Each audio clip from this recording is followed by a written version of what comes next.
G'day folks, and welcome back to the channel for the start of a new series of Grim Dawn.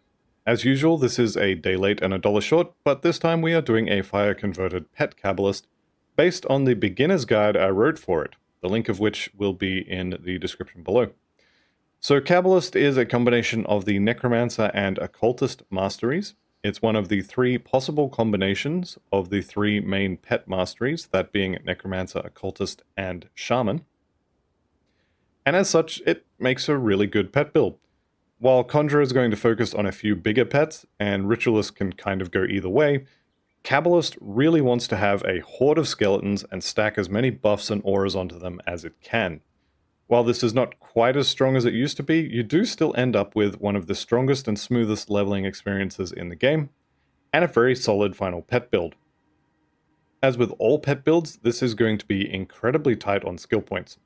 And speaking of skill points, let's just take a quick look at the Grim tools for this build before we get started. Let me just swap over there. I'm not going to spend a huge amount of time here. I'm not going to go through the entire build, but there are a couple things I want to point out before we get started. The first one is the gear selection. Now, you're going to notice that every single one of these items is green. That means you can target farm them, or you can just buy some of them straight from a vendor. You're not going to have to rely on random drops from bosses. You're not going to have to rely on farming totems. You just go where this drops, or you go where it's sold, and you buy the gear, and that's kind of it. Now, the gear listed here, you'll notice Flesh Warped Archive. This isn't a Cabalist's Flesh Warped Archive of binding. This is just the base item. I haven't put any affixes on any of these items at all. Bloodsworn Signet, no prefix, no suffix. Same for this one, same for the hat. It's the same for every single one of these items. We've got maxed resistances. We've got a bit low, but we've got affixes to play with to fix this. This character is perfectly functional with no affixes at all. And this means if you don't want to, you don't have to farm any specific affixes at all. You can definitely make it better by getting some pet affixes. You can make the character tankier by getting armor or vitality rolls on the items, but you don't need to. So that's one really good thing about this. Another thing I want to point out is the skill points again. Now, you'll see here there's one. This particular build is using every skill point except for one.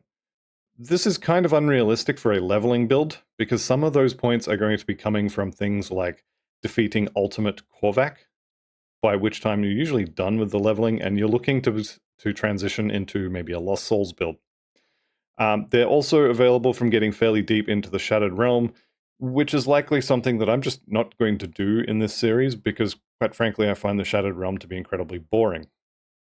Your mileage may vary with that, obviously, but to simulate not having those points, and maybe we'll make this a level 95 build, I'm going to remove 11 points from the build. There we go. That's a level 95 version. And yes, we did just lose 1,500 health, but you've got to remember we have all of those affixes to play with, and you don't have to do this until right at the end. So you can level with this mostly maxed out. So it's going to make it a little bit squishier, but it's not going to be the end of the world. And even though I'm not going to go into the Shattered Realm to get these last skill points, and maybe I'm going to finish this build missing a few points, I'm going to assume that you guys, if you're playing along, you're going to go and get those. So you will have these, and you will be decently tanky, at least for a pet build. The final thing I wanted to mention is the devotion setup. Now, this is not your Maya's walking simulator pet build. We're not taking Ishtak. We're not taking Tree of Life. We're not going heavy into blue and yellow for pet tankiness. We're not ignoring damage for the ability to play with one hand and 2 brain cells. This is a relatively high damage build, and there are going to be buttons that you need to push to not die, and also to enable that high damage. We're taking resistance reduction, and we are also taking Mogdrogan the Wolf.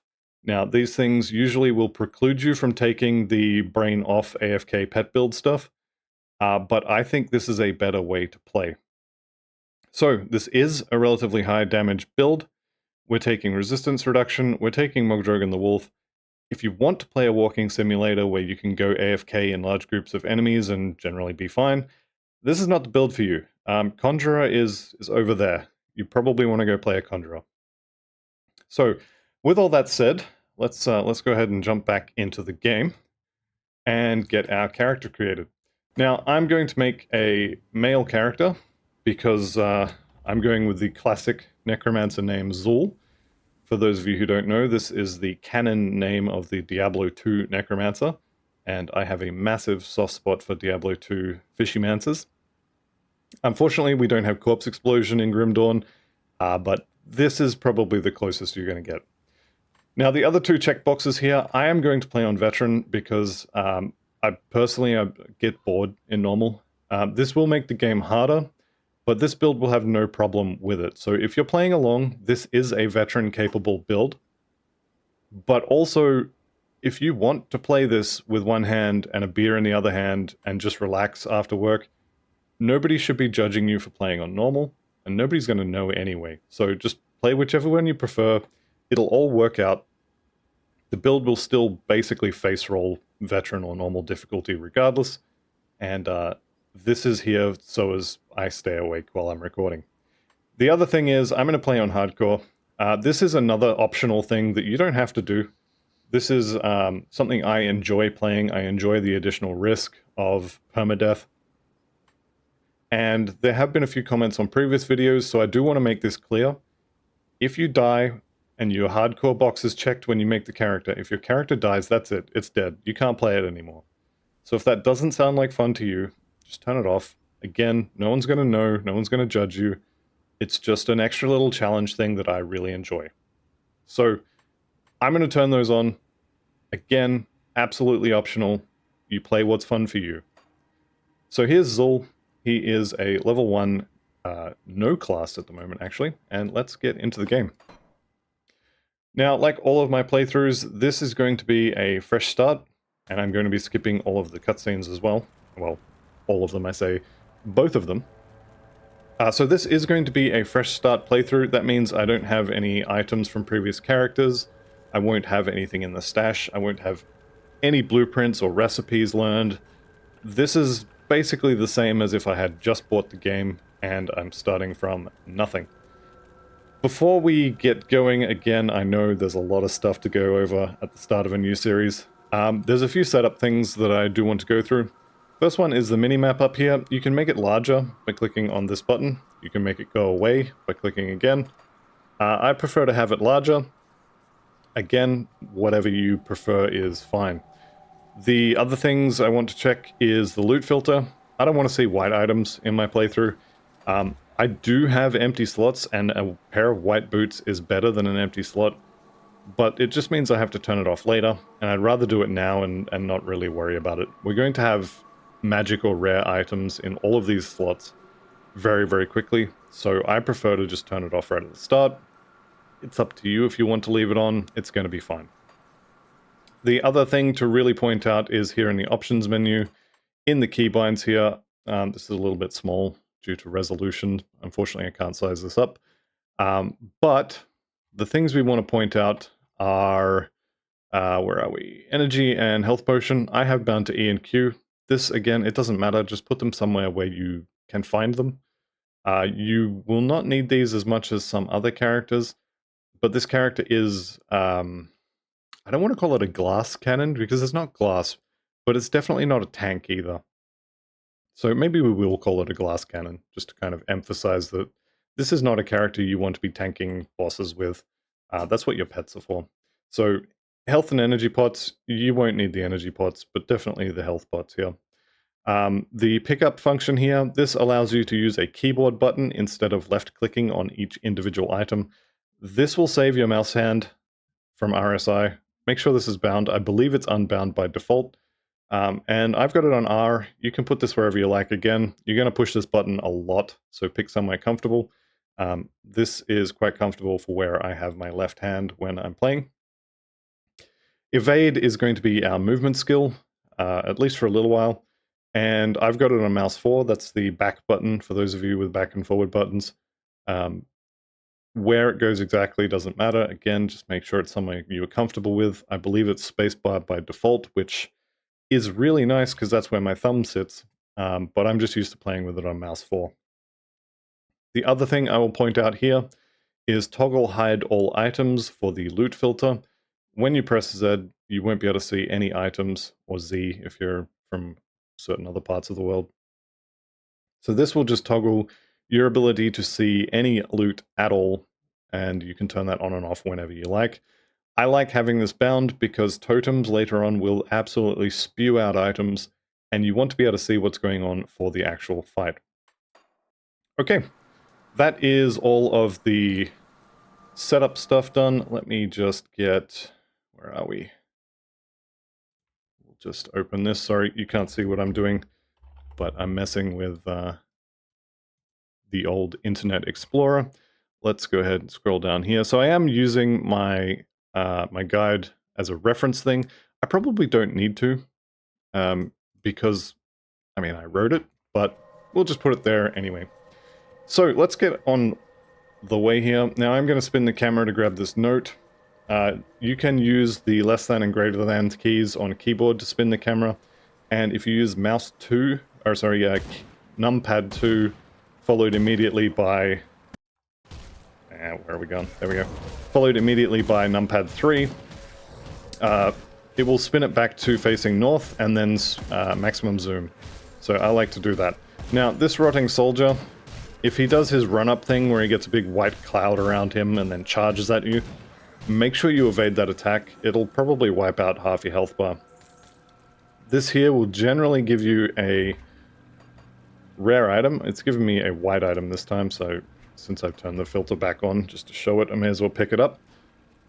And our first stop is going to be, well, reading that. Our first stop is going to be level 2.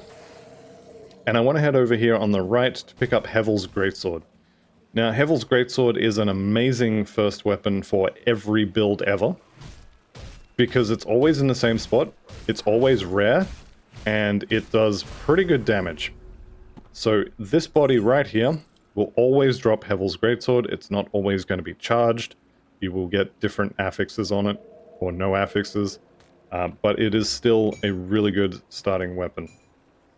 So that's going to be my starting weapon, and I know it's weird to have a pet necromancer starting with a two-handed sword, but at level 2, you're not really a pet necromancer, you're just a level 2 adventurer.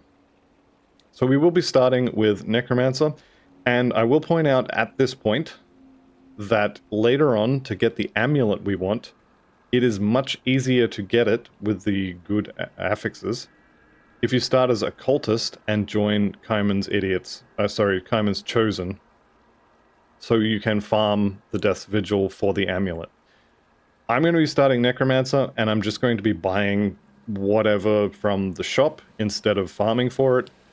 Up to you which you prefer. You can start as an occultist and play 40 levels as a bird and hellhound tamer, and then add Necromancer after you've joined. It does kind of defeat the spirit of the build, though. So the first 9 levels is going to be, or up to level 9, I should say, 1 point in the bar per level, 2 points in raised skeletons. Now, at this point, I'm going to bind a couple of things here. I'm going to put raised skeletons on button 2, and I'm going to put pet attack on button 9. Now, you don't have to use this as an attack. You can use it to move your skeletons. They will run to where you told them, and then they will reset back to you. At level 2, you have the usual peasants. These are just skeletons with a weapon. And you have the archers. Now, the archers is what you want, but the chance of getting an archer is kind of low with low skill points. With more skill points, it gets higher, and then it gets lower again. But for the moment, the archers is what we want. And unfortunately, it's not really what we're going to get a lot of. So if you get 2 archers and a regular skeleton, it may be worth holding off on putting any points into the skill until you have, or until they've died. Because anytime you put points into the skill or take them out, all of your skeletons will unsummon. And later, when we have 14 of them, it's going to be incredibly annoying to have to summon them 3 at a time. So as you can see, I'm still beating stuff with my stick fairly regularly. Do want to grab the lore notes because, hey, it's free XP, right? Also, Let's go ahead and swap these over, and what do we got here? Less armor, more physique. I think we'll leave that one as is. As far as attributes go, you are going to need a decent amount of spirit later. So I would say probably, I think it's 20 or 30 attribute points in spirit. Let's see if it's written in the guide. Here it is. So the main hand for the build requires 396 cunning, and the offhand requires 724 spirits. So without any stat rolls on your gear, you're going to need 17 points in cunning and 32 points in spirit. So probably will be okay without the cunning. We will almost certainly need some points in spirit. For now, we're just going to pump physique up to probably something like 50. As far as skills go, 1 point in the bar. I've got 2 skeletons here, but it's only 1 archer, so I'm just going to get more points in the actual skeleton skill.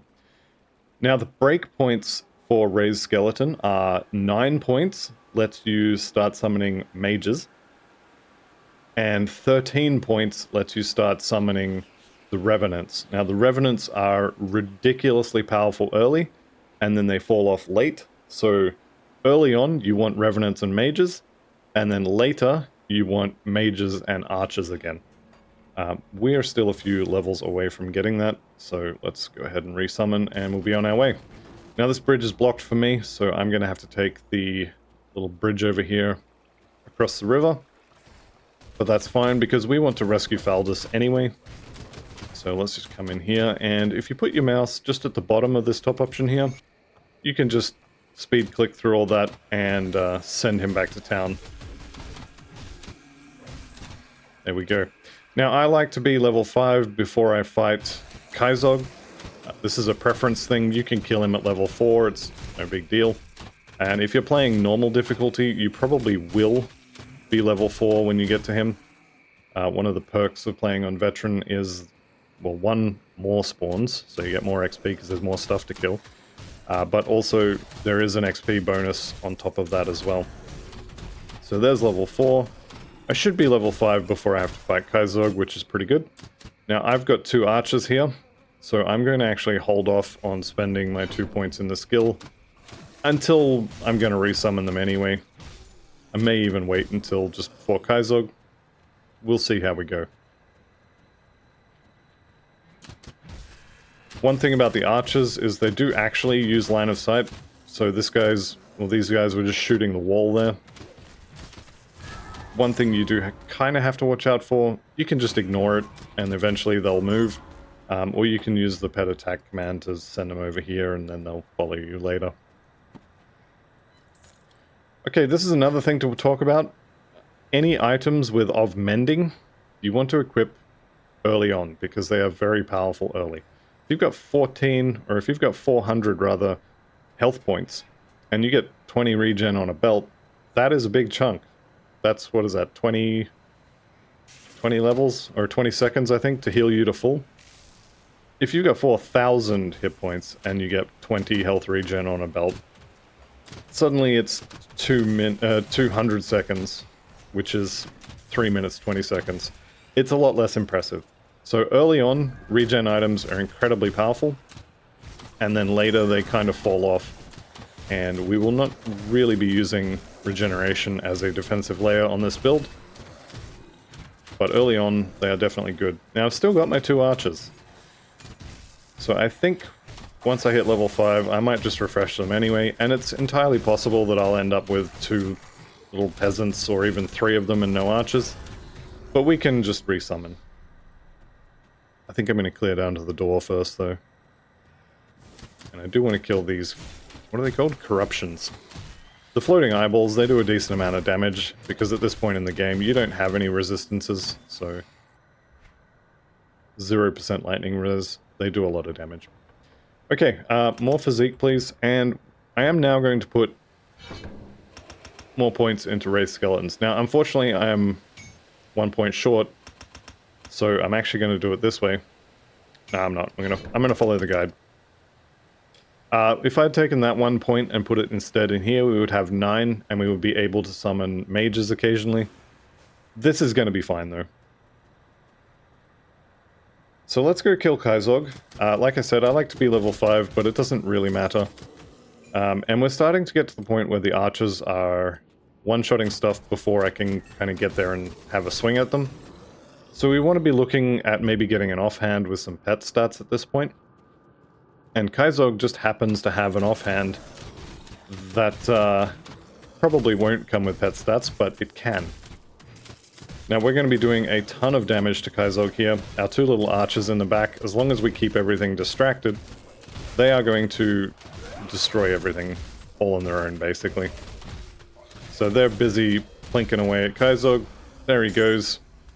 All of his stuff will unsummon as he dies.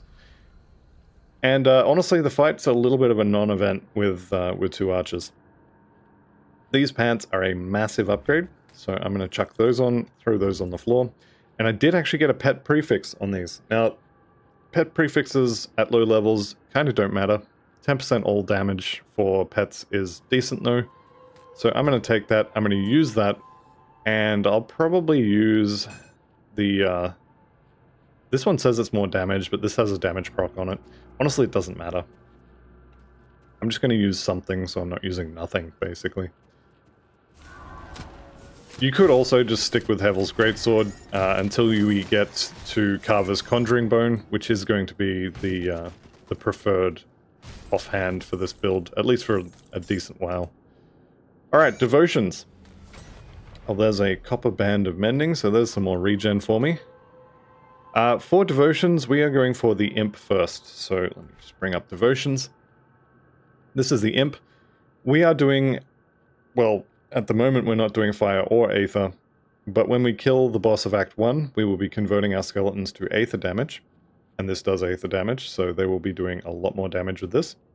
And then a little bit later, once we get to the end of Forgotten Gods, we will be converting them over to Fire instead. And wouldn't you know it, this does Fire as well. So we want to point in blue, and we're going to work our way through here, and we'll get there by the end of Act 1, and we'll have one extra point to start working towards Shepherd's Crook. For now though, just a few, I think it's health points for that one. Defensive ability. Okay, there we go. So we'll start working our way through this little section, and as you can see, my archers are busy shooting the wall again. So I'm just going to tell them to move.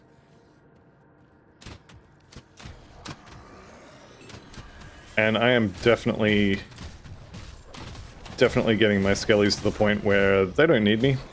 Well, they wouldn't if they survived. One of the themes of pet builds early on is they're kind of squishy. They definitely do need gear to survive, especially stuff like this. I think what we're going to do is I'm going to run around the back here, and I'm going to target this crystal and summon my skeletons and tell them to target the crystal. And once the flow of reinforcements has stopped, this should be a decent bit easier to kill. It doesn't help that the Burning Dead here, the fireballs they throw do AoE damage, so all the skellies are dead again. Lovely. Alright, here we go. We got two archers. So there's probably some eyeballs just here. Nope, there isn't. How about some bugs? We have bugs.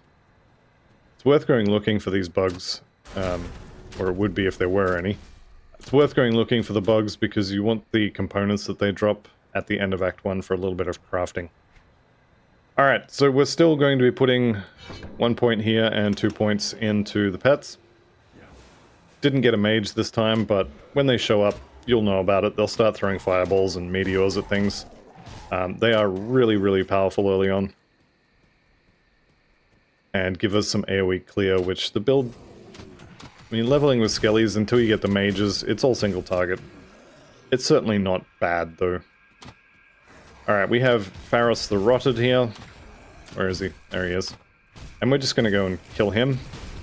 I'm going to kill his friends first. I'll let the pets deal with the boss. Although they're going to die pretty quickly in that poison. That's fine. We'll go beat on them a little bit as well. Surprisingly not dying. Oh, there they go. Alright, let's take this outside. Still just the one archer and the two melee skellies. You do want to dodge that attack. Shotguns you, you're going to have a bad time.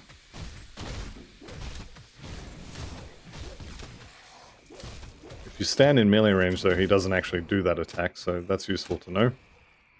Alright, I'm going to wait for the Aether Goop to go away.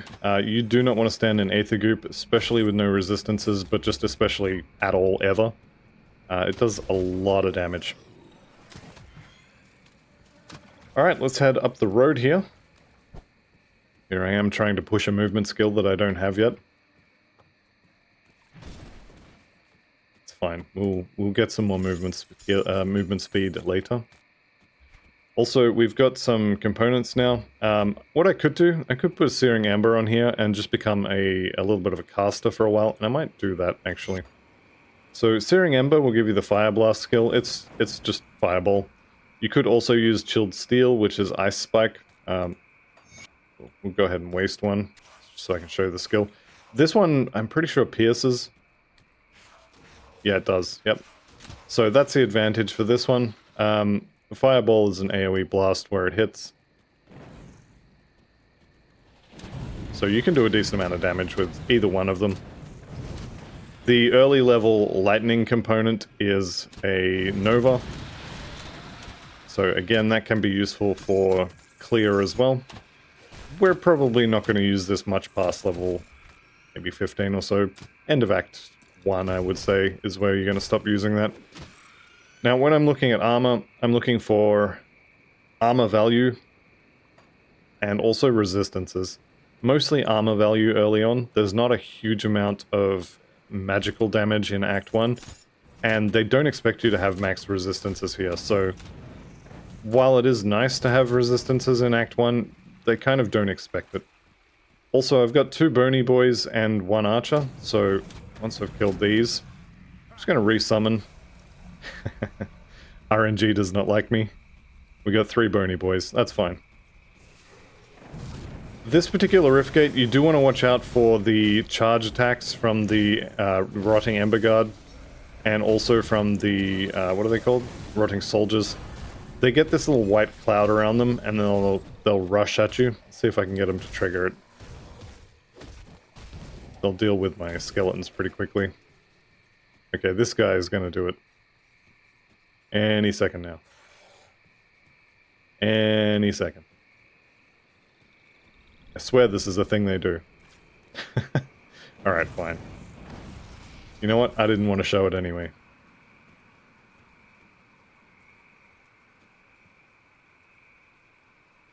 Come on. Alright, you had a swing at me. Are you gonna do it now? No, they don't want to play today. That's fine. We'll just go ahead and kill them. Oh, there he goes. And he's dead before he gets to do the swing. Okay, I give up. Let's just kill them and get on with this. There we go, he's doing the charge. That big wind up there. That's gonna hurt. This fight especially has a bunch of enemies that can do that big wind up attack. And it's entirely possible that they wipe you out fairly quickly. Alright, I don't think I care about weapons here. None of these are gonna have pet stuff on them anyway. And otherwise we are up to date. Okay, we just keep getting the peasants. Which is not ideal. Anyway, it is what it is.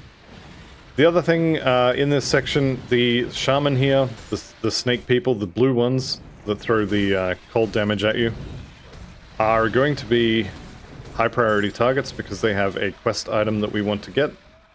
None of them dropped it here, but they dropped the Slith necklaces, which we are going to want because it's a source of one of the better early game rings.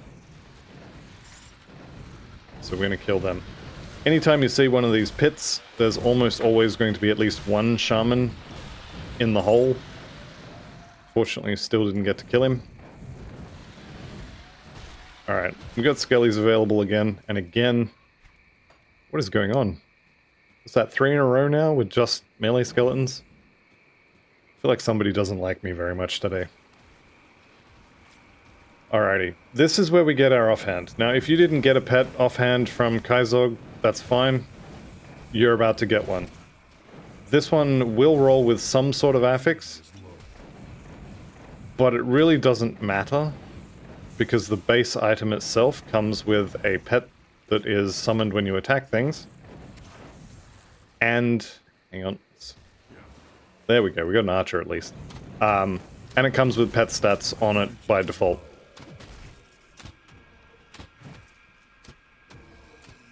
Alright, and there he goes. So this guy we wanted to kill just because he's part of a quest. And he spawns standing on this body over here, which... this one right here, the rotting corpse. We're going to go and click on that, and we're going to get a Carver's Conjuring Bone. Now, I've got Stalwart, which is defensive ability, so not very useful. But you can see there, level 8, 99 Spirit. So I'm a little bit short on Spirit. Maybe I'll put a point or two in there. Maybe I'll find, for example, a helmet with 10 Spirit on it. There we go. Decent amount more now. And this should give stats. It doesn't give stats. Okay. Anyway, we'll put that aside, and maybe I'll find another item with Spirit, or maybe I'll just need another level or two. It's fine either way. Can I please have a mage? Just one mage. The answer, I believe, is no. Okay, got some shoulders now, which is nice. And definitely burning through a lot of mana with the fireballs. That's fine. Where are we up to? Let's spend our skill points first. So 1 point in the bar. RIP, ranged skellies. We're back to melee again, of course. And I've got 93. If I put a point in there, that's enough. And there we go. So Carver's Conjuring Bone comes with the Reckless Guardian there. 5% chance on attack that it's going to call forth a Guardian with a strong attack. You'll notice also at the top there, it says bonus to all pets, plus 9% all damage. This is the only damage numbers that you care about. The top line there, 18% to all damage, that applies to the player character, that is not applied to the pets. The only thing that applies to pets are things that specifically state that they apply to pets, so things under the line that says bonus to all pets. And then auras. If you have an item that modifies an aura, your pets are not wearing that item, so they don't get the modification. With that said, let's kill Milton. I'm going to drain my energy bar and see if it drains faster than his health bar. I'm going to evade a decent number of his attacks. You'll see now the skeletons have that blue arrow above their head. That's the brain goes here arrow. And it's giving them additional all speed. So they move faster, they attack faster, they cast faster. It's just generally a good buff to have. And that's coming from the Carver's Conjuring Bone. The little dog that it spawns, which hopefully will still be alive at the end here. No, it's not. Okay. It spawns a little dog. The dog's going to howl, and it's going to give everyone in range that buff. Now when you kill Milton, make sure you pick up his helmet. You can't use it yet, but this is the best helmet in Act 1. So make sure you get this. Now I've got Aggressive of Attack, which is just offensive ability and more offensive ability. It doesn't really matter what you get here. Keep it. It's, even on its own, it is the best helmet in Act 1. Because of all the bonuses to Aether Corruptions, Ethereals, Aether Resistance, this is really good for killing the boss. So we definitely want to hang on to it. Also, right about now, your inventory is probably full. So at this point, I usually go back to Devil's Crossing, do a bunch of quest turn-ins because we have 2, maybe 3 quests that are complete. Kill the Reanimator, I'll speak to them. And I also like to sell things. Now, anything that's purple you want to keep. Anything that's 1 by 1 and not a ring or an amulet, you generally want to keep because that's a crafting component. But most of the rest of the stuff can go. Make sure you keep Milton's hat. And otherwise we're good to go. Now, you can at this point buy gloves and boots. Just anything to fill the slot is probably fine. That's a lot of armor. I'm not going to bother though. So these are decently cheap, but it's just armor. I'm going to leave it. We are going to go inside the Devil's Crossing as soon as I talk to Kasparov here. Okay, and we will agree to look out for his apprentice. That quest did indeed give us a skill point, and we're going to put that point into Bone Harvest. This will give us something to cast, and not for a while, but the next devotion we get after the imp here is going to require a skill to bind this to, so that's what that's for. Let's go in here. We've got a few more quests to turn in. Faldus we found right at the start. He's very happy that we saved him. Sybil Hart is the sister of Milton, who we just killed. She's going to give us a nice amulet, so if you haven't found a better amulet, use this one. The salt bag, just toss it. It is useful for a quest in ultimate difficulty, but otherwise you can just make another character and get another one that way. Right, let's get our XP from Sedina there, and we'll be on our way. So we've talked to everyone that kind of matters here. I guess we can talk to Harmond. Actually, we haven't finished his quest yet, so we'll come back to him. At this point, I usually like to turn magic items off as well. This is up to you if you want to leave it on or not. I have started kind of experimenting with leaving it on, because at the end of Act 1 we're going to do some crafting, and having the extra iron bits around for that is probably a good idea. Here's one little doggy, there's the howl, here's the brain goes here buff, and does it show? Doesn't show. Attack speed, 102%. Okay, it doesn't show all speed. Alright, or maybe it's a different entry there. It's not showing the individual stats though. And that's fine. Don't stress too much about the damage on your spell. We are a pet build, we're not a caster build, and so the fact that this does not very much damage really doesn't matter. It's mostly about getting the hits in order to proc the doggy off of that one. Okay, level 9. Now, what does the guide say to do at level 9? You know what? It says max out raised skeletons. So we're now at level 16. We've had 2 whole levels where we could have seen a revenant, and we haven't. We've had, I think, 4 levels where we could have seen a mage, and we haven't. Unless there was a change in patch 1.2, we really should have seen at least a mage by now. There may have been a change in patch 1.2, because I know there's been a decent amount of grumbling about how strong necro pets are early. So maybe there was some changes to that, but I didn't see any in the patch notes, so kind of not sure. Alright, we're not in combat. Cooldown's up. Oh, here we go. Here's a revenant, here's a mage. Turns out all you gotta do is whinge about it and they give you what you want. Okay, that's cunning and energy regen. I'm gonna wear that. The main decider here, though, was the 37 armor versus 23. More is definitely better. Same with the belt here. So if we look at our armor rating here, you'll note that in arms, which is hands, and feet, I have 0%. That's because I don't actually have an armor slot there. So I know it says I have 3 armor in that area. I actually have 0. So until you have something there, 12% chance to get hit in the gloves, I will take full damage from that. So buying something to fill that is probably not the worst idea in the world. It also kind of doesn't matter, it's Act 1. The other thing to note is, even on, for example, my helmet slot, which is my highest armor rating area, I only have 70% armor absorption. Now that basically means that 30% of physical damage goes straight through my armor.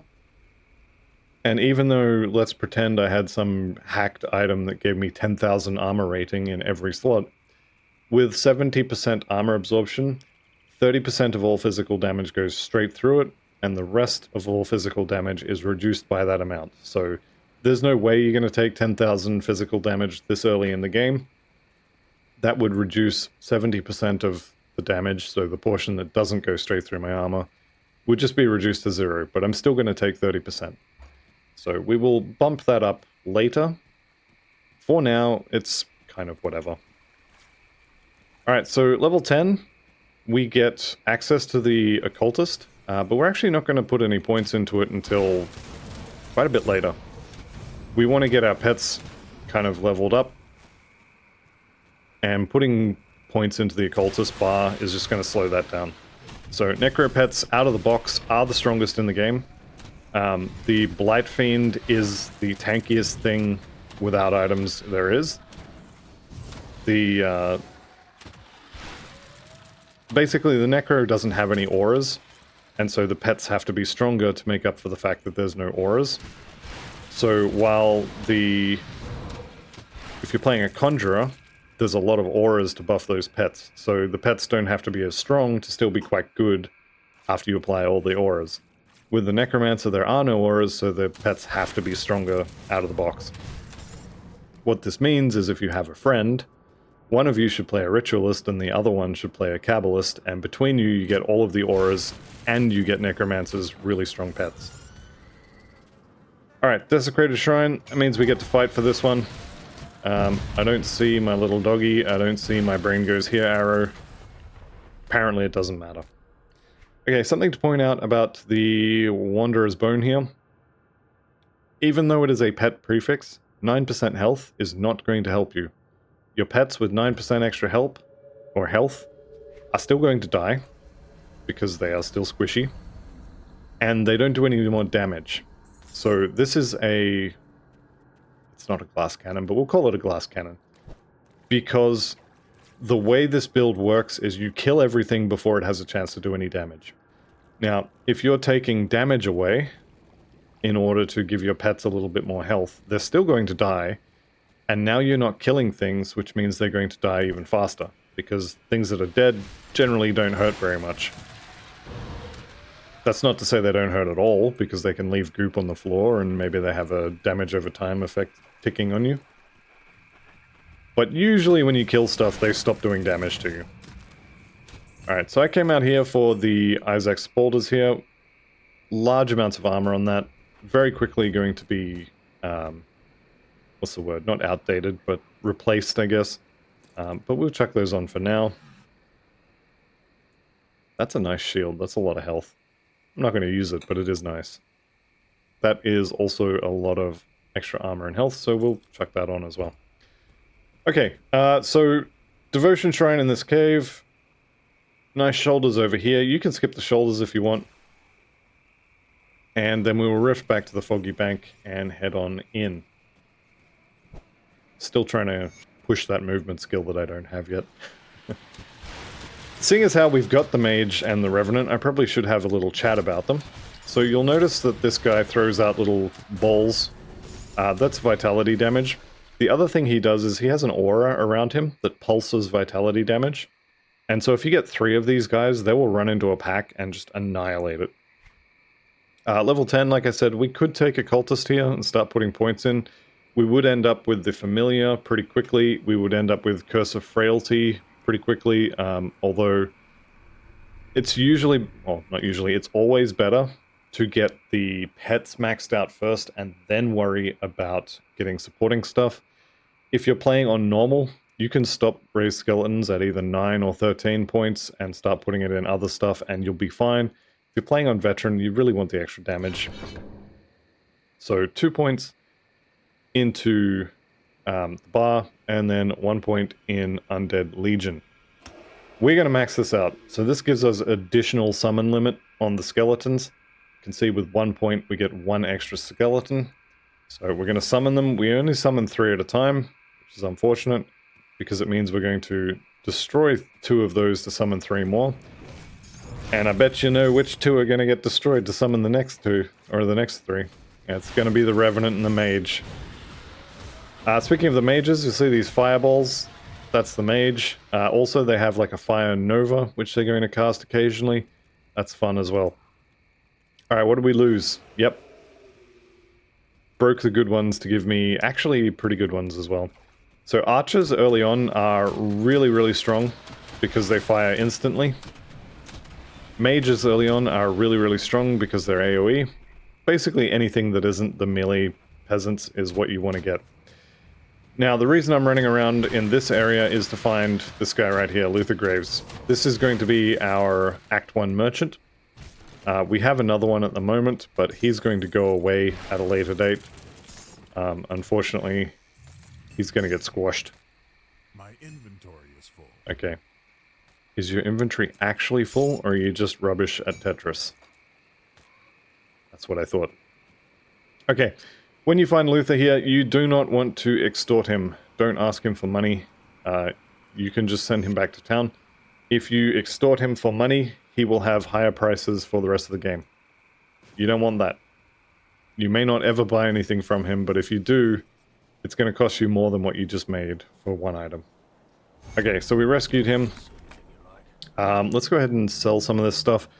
That is a straight upgrade. Let's chuck that on. How about these pants? Less armor. Nope. Belt. It's got more armor, which is very nice, but otherwise no. And I think we can just get rid of the rest of this. Now we do have some rare items. Problem with rare items early is you either can't afford them, or they're not very good. So for example, Dreadlords here, attack damage converted to health means I can lifesteal. The problem is this is 60% more than I can afford. So we're just going to ignore it for now. And we'll be on our way. So back to the Foggy Bank. Now Luther Graves, when you are looking for him, the first place to check is just down here. Then you come up here. And then the third place he can be is over this way. I do also need to keep killing the blue Slith because I only have 2 necklaces and I need 3. And obviously more bits is more better. So the third place you can find Luther Graves is just over here. At the top of this hill here, there'll be an empty spot where there's possibly one of these cages, and it's right here. So just above this cave entrance, and we're not going in there because there's nothing in there we need. Okay, this looks really good, okay? You mouse over this and wow, 14 damage per second. Sounds really good. What's attacking me? There's my 3rd necklace. There's my 4th necklace. If you do get more than 3, hang on to them. You can put them in your stash and then you don't have to find them in higher difficulties. Okay, green item. Green must be better than, well, this is also a green item, but the point is, green is not necessarily better than a yellow item, depending on what the affixes are. Now this is demonic, which is giving me flat chaos damage if I go and stab someone with it. Bone Harvest, I believe, does have weapon damage on it. Yeah, 120 main hand damage. So that actually is going to be a decent upgrade. So let's chuck that on. This is not always going to be the case, and especially later on, when pets is more or less your only source of damage. None of the stuff on that demonic sacrificial knife of alacrity, 0 of those stats will affect the pets. So that is basically worthless once we start being pets only. Bone Harvest is still kind of relevant damage. You'll notice up here we've got Bone Harvest here doing a bunch of chaos damage. That's from the weapon. The Pierce, Cold, and Vitality is from the skill. All of that flat chaos damage there, and the fact that this is a chaos dagger is giving us an extra 34 to 80 chaos damage on Bone Harvest. So this is not nothing. Attribute point. Let's go probably physique, back to the physique again. A couple points early in spirit is good to let you wear gear like this. Maybe even up to 5 points is good. But mostly you want physique. Also, I lost a pet there, so yep. We are now officially worse with 4 pets than we just were with 3, but that's fine. Coming up here over the bridge, you can, if you are rich, or if this is an alt, you can repair the bridge and just walk over there. But there is a devotion shrine in this cave, so I'm going to go through the cave and collect the devotion point. I guess you could say the biggest differentiator for leveling pet builds is going to be your devotion mapping. So when you're leveling a pet build, you're going to want to convert most of your pets to either fire or aether damage, because those are the easily available conversions. Aether for skeletons is technically better. Definitely better earlier because it's actually available. But fire for a Cabalist is good once you get the occultist pets. So the familiar has an aura that adds a bunch of elemental damage, some of which is fire. You're also getting a % elemental damage, which applies at full strength to fire, lightning, and cold. So the bird does lightning damage, provides lightning, fire, and cold damage. And same deal with the doggy here. So the dog does physical, fire, and chaos damage. And then it gets an aura that adds fire and chaos damage to all of your pets. So the one thing these pets all share is fire damage, especially because the mages do fire damage as their main type. So for a Cabalist, fire is the better conversion. If you were playing a Ritualist, I'd probably say stick with Aether. And if you're playing a Conjurer, fire is again the better choice because you have the bird and the dog. We definitely need to get not peasants here. There we go. We've got a Revenant. We'll go back to just walking through crowds now. So one Revenant with their aura. You'll start hearing that pulsing noise, and you'll just see them dying with the purple cloud. That's the Revenant's aura, and it really does work early on. Less effective later, but very, very nice early. And we're probably at the point now where I don't have to stop and cast at things, and they'll just die. So I should be able to just walk past things, and most of it, if not all of it, should be dead. It's probably a little bit too much here. And I also want to get the dog out for some more buffs. Brain goes here, brain goes faster.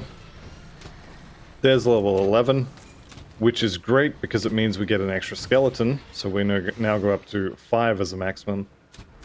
But it's also kind of bad because we're going to have to resummon everything, which is not great. Alright. Make sure you pick up and use all of the blueprints, because once you have learned a particular blueprint, this won't drop again. So I'm going to eat that. And then I will never get the blueprint for Tremor drop again. And if I would have got it, it will actually re-roll. I forget how many times. I think it's up to 10 times. But it will re-roll and try to give you a new one. Let's chuck a few more points in spirit here. And like I said, we're going to stop the bar here for a little bit and just max out Undead Legion. So every 3 points we put in here gets us an extra maximum summon on the skeletons. So now we have 5. That is just horrible. This is the most bony boys I've ever had leveling a Cabalist, and it's honestly very disappointing. Alright, let's see how we go with round 2. Okay, 2 Revenants is really good. Hopefully these 3 go away and not the 2 Revenants. But you can definitely see how when you have 14 of these, it can take quite a while to summon these. We're going to fix that later, but for right now, it's not great, but it's whatever. I'll keep resummoning and hope for something better. Okay, devotion point. We've got our little pet out. We've got our brain goes faster buff. And we pretty much didn't do much there, and it's done. Let's go ahead and put another point into the imp. We got some stats here. We don't actually get anything for our pets until the proc. But that's fine, because the proc is really, really good. And I'll explain why when we get it. So the Shamble here, you want to stay in melee range. You want to hit him with your Bone Harvest. And, I mean, honestly, you're just going to kill him with the pets. You're a little bit of a tank at the moment. There he goes. Now, if I'd had a better selection of pets, like, say I'd had 5 mages and I was tanking for them, he would have died incredibly fast. Alright, this is ridiculously lucky. I've been actually getting a lot of pet drops lately on other characters, and I'll take that one for sure. Okay, so Adept's Hood it's okay. We'll probably never make it, but we will learn the blueprint just so it doesn't drop again.